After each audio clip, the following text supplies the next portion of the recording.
If you're tired of living paycheck to paycheck, or maybe you're stuck in a job you hate, maybe wondering if you'll ever be free, this video is for you. I'm breaking down the exact 5 steps that I used to go from a dude that was completely burned out to someone that's financially free by using real estate investing as my tool to get there. Be sure to stick around for step number 5. That's a good one. So let's dive in. Hey everybody, I'm Randy Wolfe. Thanks for tuning in today. So the first step to becoming financially free, and I will say a lot of people do skip this one, is to get educated on purpose, or I should say get educated with a purpose. Don't waste a lot of time watching these random videos or listening to like these hype-filled podcasts like to try to motivate you, that sort of stuff. Be very intentional about the content that you're consuming and make sure that it aligns to what it is that you're trying to accomplish. When I started out, I read lots of books. I focused on videos just like this one that was geared towards teaching me how to be a real estate investor through flipping and rental properties and things like that. Learn the language, learn the math, and learn how the money flows. You don't need a college degree to be a real estate investor or anything like that, but you do need to understand real estate investing as a business. Now, in the early days, I was obsessed with learning as much as I could. I really spent a lot of time diving into learning all the ins and outs of real estate investing.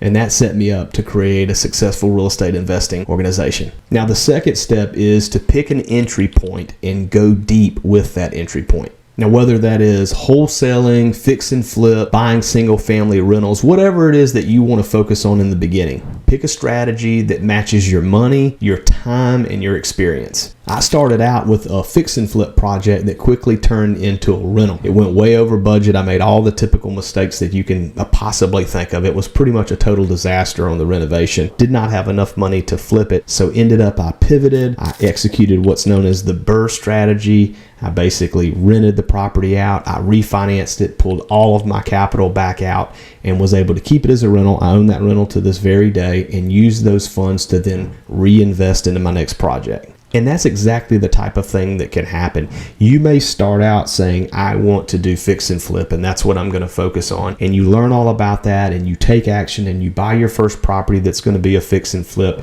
And hopefully you make a lot of money and have super success with it. But maybe things go awry a little bit, and you have to pivot and execute on a different strategy. So for me, I learned a lot about fix and flip, renovations, all those things. But whenever the numbers weren't lining up because I went way over budget, I then was able to pivot and jump into the BRRRR strategy. And by doing that, and obviously having my money on the line, I was a very keenly aware student of what I needed to learn when it came to executing the BRRRR, because again, I had my money on the line, so I was very focused on what I needed to do to make that project a success. Far too often, too many people try to jump into real estate investing and they're trying to do too many strategies at one time. And so what happens is they're trying to learn and they're trying all these different strategies and they end up not taking action. Remember this little tip: focus equals speed. Pick one method to start out, commit to it, and then master that method over time. And it's okay if something comes up and you have to pivot like I did. That's totally fine. But in the beginning, really focus on one method that you can get really good at before you start adding a bunch of different strategies. Here's one final little quick tip I'll give about that. The fastest way to get stuck is dabbling in everything.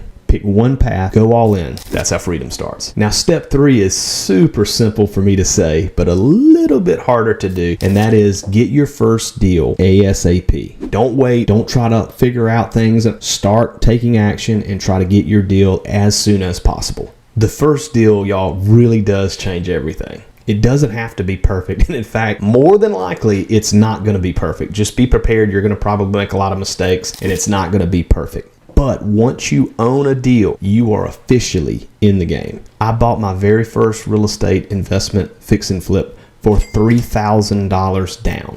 That was it. It wasn't pretty. It ended up being a disaster, like I said, and I ended up having to keep it as a rental, but it worked out brilliantly. I still own it today. It cash flows well. It wasn't pretty. I made a lot of mistakes, but I took action and I became a real estate investor the moment that I bought that property and took ownership of it. Stop overanalyzing everything. Start taking action.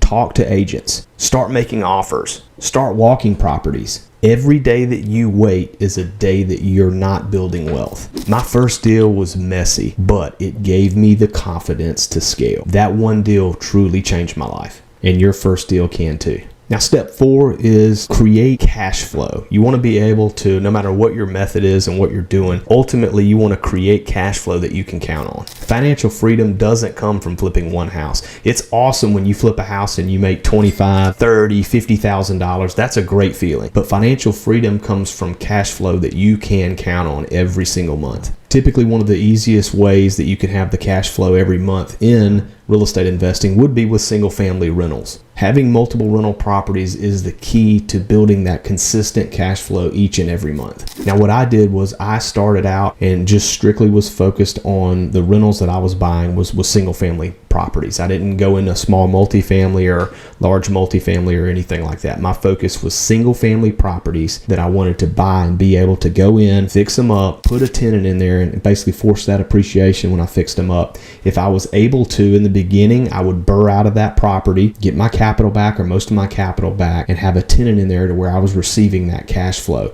And what's amazing is if you do this and you're consistent with it over time, you're just continuing not only to build your cash flow, but you're also building your overall net worth. And as these properties continue to appreciate over the years and that debt is getting paid down each and every month by your tenant, plus you're having that leftover cash flow, you're just continuing to build wealth. Plus, if you're someone that just really hates your job and you want to get out of that, you can slowly but surely, as you build up that cash flow each and every month, start to replace that W-2 job, if that is what your ultimate goal is to do. It's not about owning 75 or 100 doors. It's about owning enough income-producing real estate that can provide you the lifestyle that you want. Freedom isn't hitting a number. It's about waking up each and every morning and knowing that your real estate investments are already paying for your bills and paying for your lifestyle without you having to work for it. All right, step number 5. Step number 5 is all about repetition and scaling smart. Once you've got cash flow coming in, it's time to scale up your business, but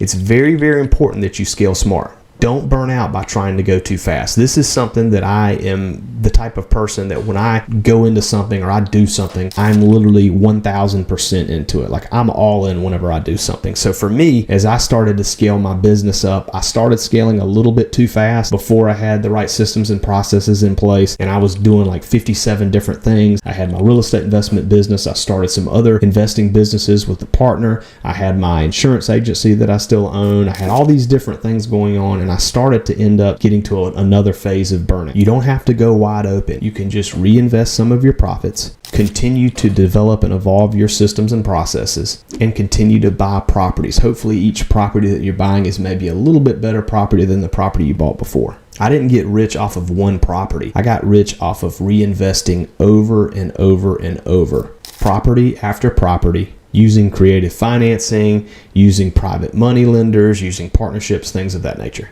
Scale at a pace that makes sense for your life. You don't want to get caught up into looking at other people and what they're doing and, oh, I'm not scaling fast enough or whatever. Like scale at a rate that you can sustain, that's not going to cause you to get burned out, but it's going to get you to your goals at as fast a way possible without going too fast and making yourself crazy. The goal isn't just financial freedom, it's financial freedom with peace of mind. By the way, real quick, I just wanted to remind everybody, if you have not yet, be sure to subscribe to this channel and click on the notifications button. I'm putting out content every single week on here, and I hope you find value in it. Also, wanted to make sure that you are aware we have a private community. Now, this private community is for people who are wanting to take their game to the next level.